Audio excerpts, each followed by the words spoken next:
Welcome back. Well, the Coalition is this morning proposing criminal penalties of up to 10 years jail for anyone assisting the so-called ISIS brides returning to Australia. It comes as the government dodges questions about the level of its involvement in their repatriation. Joining us to discuss today's headlines is Independent MP Dai and Chief Political Correspondent for Nine newspapers, Paul Sakal. Good morning to you both. So, Dai, we had the Health Minister, Mark Butler, on our show earlier. He served up quite the word salad on this issue. Take a listen.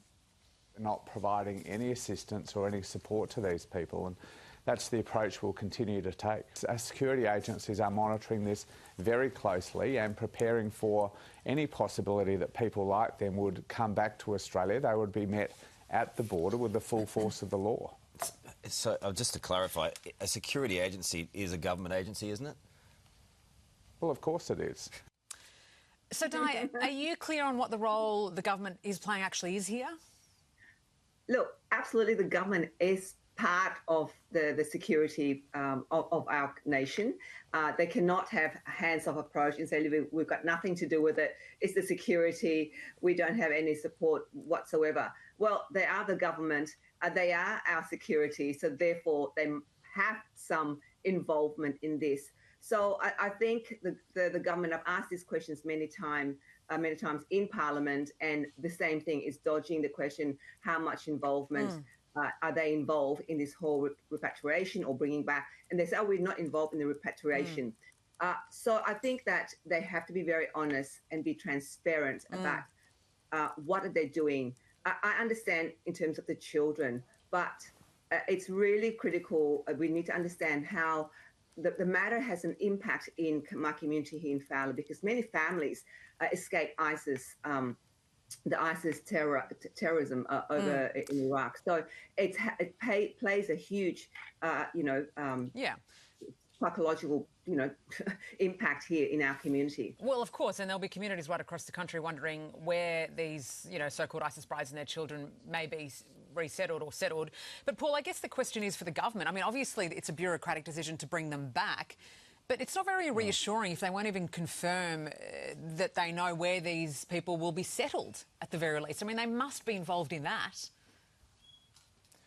Well, there have been reports that there have been meetings between state police and federal police preparing for the contingency that they do return, so that they are monitored, they wear ankle bracelets, they're under control orders and these types of things. But you say there that it's a bureaucratic decision, and that is true to some extent, and the government is using that as a justification to keep its hands off the issue. But there are a bunch of different questions the government hasn't been able to answer. For example, there is a legal requirement that an Australian citizen receives a passport wherever they are in the world, and these people have just received passports in recent months, but they were seeking passports for years.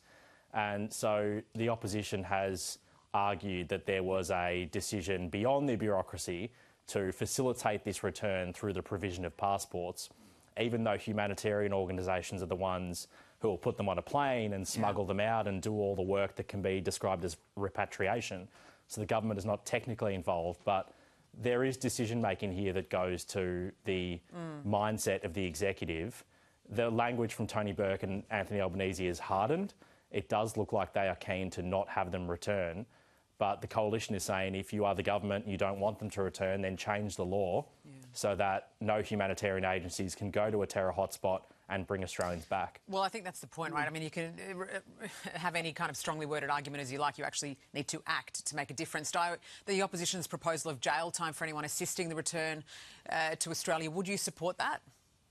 Look, I will support policies unless we need to actually look at any policies in detail and not do a reactionary policy, because often government opposition come up with policies without thinking of the unintended consequences.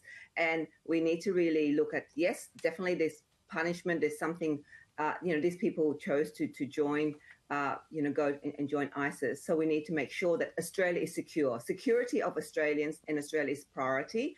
But any major piece of policy, I think we need to really discuss how that's going to have any unintended consequences. All right, let's see how it plays out. Meanwhile, Trump has announced a fresh blow for Australian beef, lamb and wine producers, hiking tariffs to 15%. Paul, what role can the government play here, if any? Well, let's see if these tariffs even come into place. His previous set of tariffs, the president were knocked out by the Supreme Court. He's very disappointed by that decision. It's a big blow to his economic and political agenda because the Supreme Court has quite a few Republican picks who voted down these measures. So let's see if this new legal mechanism he's even using to put these new tariffs on stand up. If they do, 10 to 15 for Australia is not great, especially because we had the lowest tariff out of any country, equal lowest, which meant that all the countries that had higher tariffs, we had relatively better tariff rates than them, so we were actually advantaged. So now if everyone goes to 15, because all the previous ones have been knocked off, we lose that relative advantage. But I'm confident the Australian government will get the best deal we can because we've demonstrated a track record of doing so. Yeah, I mean, that's vital, isn't it, for our producers, Di? Yeah, but we have to protect, agriculture, of course. Tariffs are equal to taxes. So how that is going to flow onto our families with the cost of living. And we need to ensure that, and as Paul said, we've had a good, relationship of conversation before. But the President Trump is quite unpredictable. I think we just need to not put all of our eggs into one basket and maybe look at other way of trading as well. But protecting our exporters is the most important thing. Yeah, being at the whim of an unpredictable president is not a safe place to be, guys. Thanks so much for joining me this morning. Appreciate it.